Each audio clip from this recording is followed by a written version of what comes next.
Halo guys, kembali lagi di channel Tech Savvy. Sesuai janji di video sebelumnya, hari ini saya akan mereview dengan detail Galaxy M51 ya, handphone keluaran baru Samsung. Dan saya tekankan sekali lagi kalau ini handphone saya beli ya. Jadi bukan dapat dipinjemin atau dikasih, sehingga nanti reviewnya akan lebih objektif. Langsung aja kita mulai. Oke, sebelum mulai, spesifikasi M51 ini kamu bisa baca di sini ya.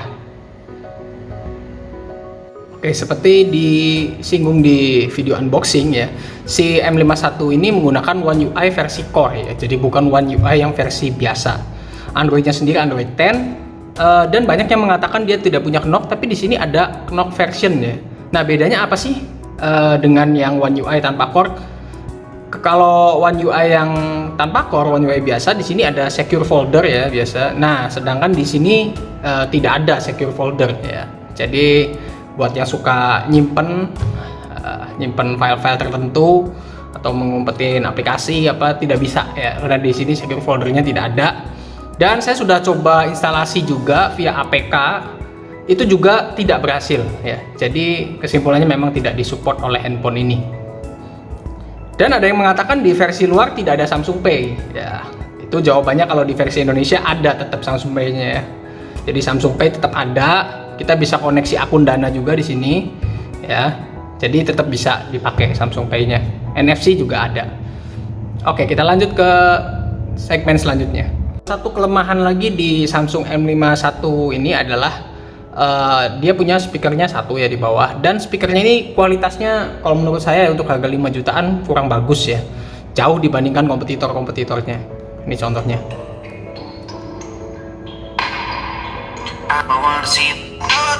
Jadi oke.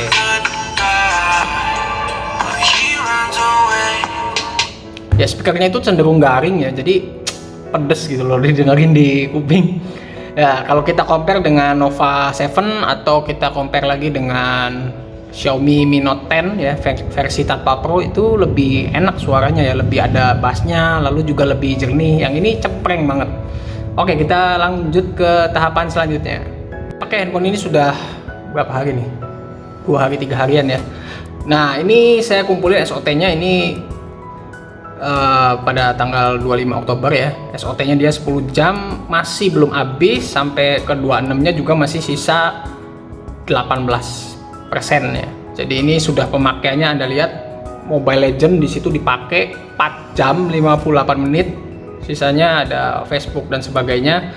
Lalu lanjut, udah ganti hari, masih belum habis juga, saya lanjut lagi main Mobile Legend lagi sampai 1 jam 6 menit. Ini juga masih sisa 18%. Jadi baterainya memang luar biasa ya.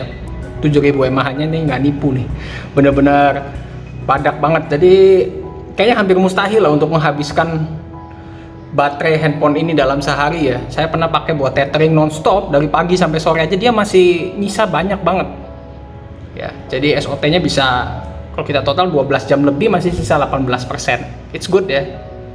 Segmen selanjutnya akan kita coba adalah kameranya ya. Dia jadi punya 4 kamera di sini, ada depth sensor, ada makro, ada wide, ada ultra wide ya. Nah, ini pakai sensor Sony IMX682 ya. Kita akan coba langsung aja kameranya di outdoor.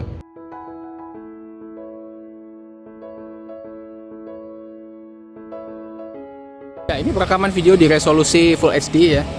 Untuk resolusi maksimalnya sendiri bisa mencapai 4K ya. Ini untuk Full HD, kamera belakang seperti ini hasilnya. Dan inilah kamera depan M51 ya, resolusi Full HD. Untuk maksimalnya bisa 4K juga. Hasilnya bagus nih, kalau menurut saya sih kamera depannya kinclong banget. Ini adalah perekaman video dengan menggunakan 4K ya untuk kamera depannya. Nah, ini adalah resolusi 4K ya. Saya sambil jalan. Gimana hasilnya? Ada perbedaankah dengan Full HD tadi?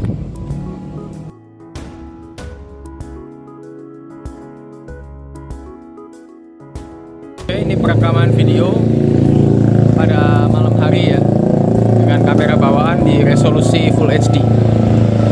Ya, seperti ini hasilnya. Ini saya sambil jalan, kondisi low light ya.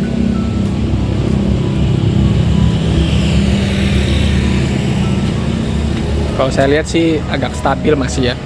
Perekaman video dengan kamera depannya pada malam hari ya. Agak blur sedikit nih, kurang tajam. Tapi masih lumayan lah. Cuma kalau Anda lihat di bagian rambut tuh nggak tajam ya. Jadi kayak agak ngeblur gitu loh hasilnya. Ya, buat yang kurang puas dengan hasil kameranya ya, kabar baiknya ini handphone bisa diinstal Gcam tanpa harus ngoprek macam-macam. Ini saya sudah berhasil install Gcam ya, dan ada mode night sight-nya juga ada. Kita coba langsung ya. Nah, ini perekaman video dengan menggunakan Google Cam ya, dengan kamera belakang. Ada perbedaan sedikit di sini ya, saya lihat sih warnanya lebih gonjreng ya yang menggunakan Google Cam ini.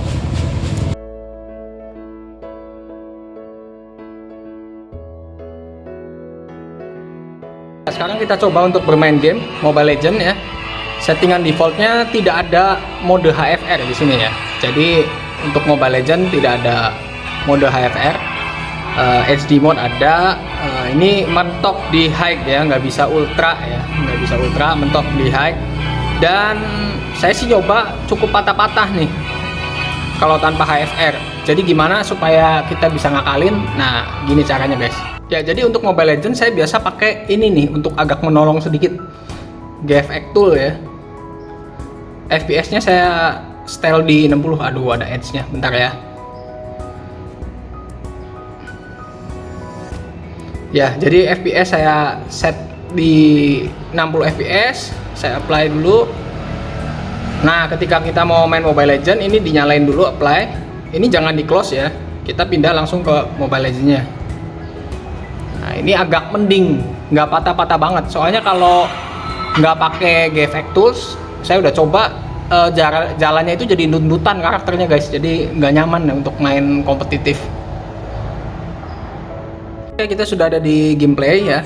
Nah, ini bisa Anda lihat nih. Ini saya pakai settingan high, tadi pakai GFX Tool. Lihat jalannya smooth ya, nggak patah-patah banget. Kalau Anda nggak pakai GFX Tool, defaultnya ini jalan aja agak endut-endutan di handphone ini guys. Untuk main Mobile Legends doang tapi ya. Jadi boro-boro bisa kompetitif. Nge-lag terus soalnya, nge-frame gitu ya.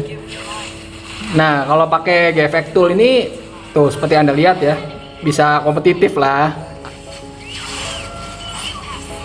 Tuh, lancar ya. Jadi dia nggak ini apa sih? Nggak patah-patah, gerakannya smooth.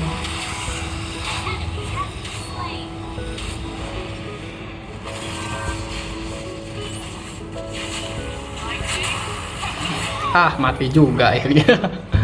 Oke, jadi itu ya tipsnya ya kalau mau player ML yang kelas berat.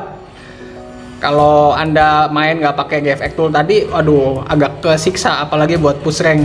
Tapi kalau pakai GFX Tool tadi ya lumayan lah nih. Jadi gerakannya lebih smooth ya walaupun settingan high. Oke, kita lanjut ke game yang kedua ya, yang lagi digandrungi banget nih, yaitu Genshin Impact. Oke, sekarang kita ada di Genshin Impact ya. Di sini ada defaultnya, saya nggak tahu nih, saya baru instalasi nongolnya kayak gini 60 fps dan ini overclock. Kita coba ya, apakah lancar apa enggak. Tadi sebenarnya secara hardware sih main ML harusnya lancar ya, Snapdragon 730G. Cuman karena HFR-nya belum ada dan mungkin gamenya belum optimize untuk device ini, jadi patah-patah kalau tidak pakai GFX Tool. Nah, ini kita coba di Genshin, tadi settingannya overclock ya, dan 60 fps. Cepet panas guys. Ini di bagian sini nih udah mulai anget-anget nih main Genshin. Tadi main ML nggak ada panas-panasnya sama sekali. Ya, main Genshin nih lumayan panas ya, mulai anget-anget. Mungkin karena settingannya overclock ya. Tapi playable sih. Dengan settingan tadi yang tinggi itu masih enak di main ini. Jadi kesimpulannya nggak ada masalah ya untuk Genshin ini. Mungkin lebih aman kalau Anda turunin dikit lah settingnya, biar jangan terlalu panas. Ini udah mulai anget. Oke, itu saja review gamenya. Kita lanjutin ke tahap selanjutnya. Ya, tadi kita sudah bahas satu persatu Galaxy M51 ini. Nah sekarang kita masuk ke tahap kesimpulan dengan harga 5,5 juta ya. Layak nggak si M51 ini dibeli? Kalau menurut saya ini handphone layak dibeli ya. Terutama buat kamu yang mobilitasnya tinggi, pemakaiannya intens ya. Baik untuk gaming, untuk segala macam. Karena baterainya ini tahan seharian ya. Bahkan kalau kamu makainya cuma sesekali mungkin 2 harian bisa ini. Ya jadi sangat cocok lah buat yang suka nge-game gila-gilaan. Nah lalu dari sisi kamera ya, optimalisasi software Samsung kurang bagus. Jujur di handphone ini kurang bagus. Dengan sensor IMX682 harusnya bisa lebih bagus gitu loh hasil kameranya. Tapi low lightnya itu kurang bagus ya. Selain warnanya kurang punchy ya, jadi pucat warnanya. Udah gitu noise-nya cukup banyak. Tapi kamu bisa akalin pakai Google Cam, karena handphone ini berita baiknya nggak mesti dioprek-oprek dulu baru bisa Google Cam, tapi bisa langsung terinstall dan langsung dipakai tanpa pusing ya. Link Google Cam-nya sudah saya cantumkan di bawah ya. Nah lalu untuk gaming ya, sebenarnya Snapdragon 730G teorinya itu harusnya mampu untuk game-game zaman sekarang. Saya udah coba di Genshin apa juga mampu. Hanya sedikit bermasalah di Mobile Legends. Mungkin optimalisasinya belum baik ya di sini dengan pihak Muntunnya. Jadi karena tidak ada HFR juga, gerakan karakternya itu patah-patah. Agak menyulitkan buat kamu yang suka gaming kompetitif Mobile Legends. Karena itu saya sarankan pakai GFX Tools tadi ya. Lalu FPS-nya kamu set 60. Nah itu agak sedikit membantu lah. Memang tidak sempurna seperti kita pakai HFR beneran dari si Muntun, tapi agak sedikit membantu, gerakannya bisa lebih smooth, jadi kamu bisa lebih kompetitif. Ya itu saja sih yang bisa saya sampaikan tentang Galaxy M51 ya. Poin minus kalau dari saya ya, materialnya kurang kelihatan mahal untuk harga 5,5 jutaan.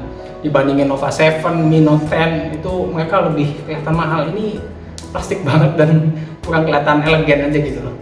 Nah terus mungkin speakernya yang cempreng. Speakernya itu cempreng, kurang enak lah kalau kita dari sini. Kalau pakai earphone enak karena dia sudah ada Dolby Atmos. Oke itu aja review tentang Galaxy M51. Sampai ketemu lagi di video-video kita yang akan datang.